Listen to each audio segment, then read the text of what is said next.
नमस्कार, आदाब, सत श्री अकाल। आप देख रहे हैं सांस्कृतिक राजधानी न्यूज और मैं हूं आपके साथ पिंकी प्रेरणा। आइए बढ़ते हैं खबरों की ओर। सोमवार को देवघर उपायुक्त सह जिला दंडाधिकारी विशाल सागर ने देवघर सदर अस्पताल परिसर का निरीक्षण कर स्वास्थ्य सुविधाओं एवं डेंगू, मलेरिया व चिकनगुनिया के रोकथाम को लेकर किए जा रहे कार्यों का जायजा लिया। इस दौरान उपायुक्त ने स्वास्थ्य सुविधाओं को दिन प्रतिदिन बेहतर करने का आदेश दिया। साथ ही नए सदर अस्पताल परिसर में बनने वाले क्रिटिकल केयर सेंटर को लेकर संबंधित अधिकारियों को आवश्यक दिशा निर्देश दिया तथा पुराने सदर अस्पताल स्थित पंचकर्म चिकित्सालय निर्माण कार्य को गति देने का निर्देश दिया और ब्लड डोनेशन के साथ डेंगू, मलेरिया व चिकनगुनिया के रोकथाम को लेकर लोगों में जागरूकता फैलाने का भी निर्देश दिया। के पीछे दो कारण हैं। एक तो आप जैसा जान रहे हैं कि डेंगू और चिकनगुनिया के जो मरीजों की संख्या वो बढ़ रही है। अभी बारिश का मौसम अभी तक कंटिन्यू कर रहा है, जिसकी वजह से जो एडिस मॉस्किटो है उसके काटने से संक्रमण बढ़ रहा है। तो एक तो ये तैयारी देखी गई है कि हम लोग किस प्रकार से सदर अस्पताल में जब ऐसे पेशेंट्स आ रहे हैं जो कि हम लोग को लगता है कि सस्पेक्ट डेंगू या चिकनगुनिया के पेशेंट्स हैं, तो उनका सैंपल कलेक्ट किया जाता है, उनको टेस्टिंग करवाई जाती है। एक तो वो कारण है। दूसरा ये है कि आम जनता को डायलिसिस को लेके कोई असुविधा ना हो। आप जानते हैं कि सरकार के स्तर से पीपीपी मोड में डायलिसिस सुविधा प्रदान की जा रही है यहाँ सदर अस्पताल में, और मुझे जो जानकारी है उसके हिसाब से ये है कि ऑन अ डेली बेसिस 18 से 20 मरीजों का डायलिसिस करवाया जा रहा है।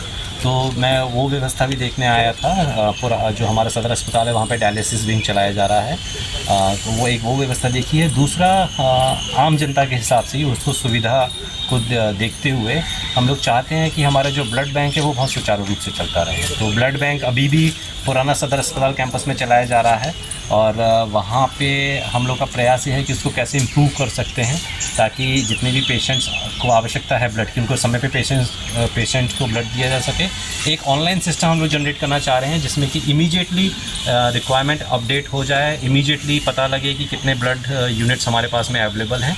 और उसके साथ साथ आयुष चिकित्सा को लेके भी सरकार के कुछ प्रस्ताव हैं, उनके लिए भी हम लोगों को बिल्डिंग और जमीन को चिन्हित करना है, तो उसके लिए कार्य मेरे को जानकारी हुई है कि एक तो हम लोगों को पंचकर्म चिकित्सालय बनाना है, और ये जो पंचकर्म योजना है इसके अंतर्गत सभी ब्लॉक में आयुष के अंतर्गत जैसे आयुर्वेद, यूनानी और आपका जो बाकी होम्यो है, इन सब चीज़ों को लेते हुए हम लोगों को स्पेशली हर ब्लॉक में एक प्रकार की सुविधा दी जाएगी। तो इस पर अभी हम लोग काम कर रहे हैं। आज यहाँ पे आए हैं तो यहाँ पे भी हम लोग को आयुष पंचकर्मा यूनिट के लिए जो ज़मीन चिन्हित की गई है वो मेरा निरीक्षण किया गया है, तो उसी पर आगे कार्रवाई की जाएगी। इसी जानकारी नहीं है, मैं पता कर लेता हूँ सिविल सर्जन से, क्योंकि इसी प्रकार से जैसे RT-PCR मशीन भी हमारे पास में आई हुई है जिससे अभी टेस्ट करना था लेकिन टेस्ट नहीं किए जा रहे हैं।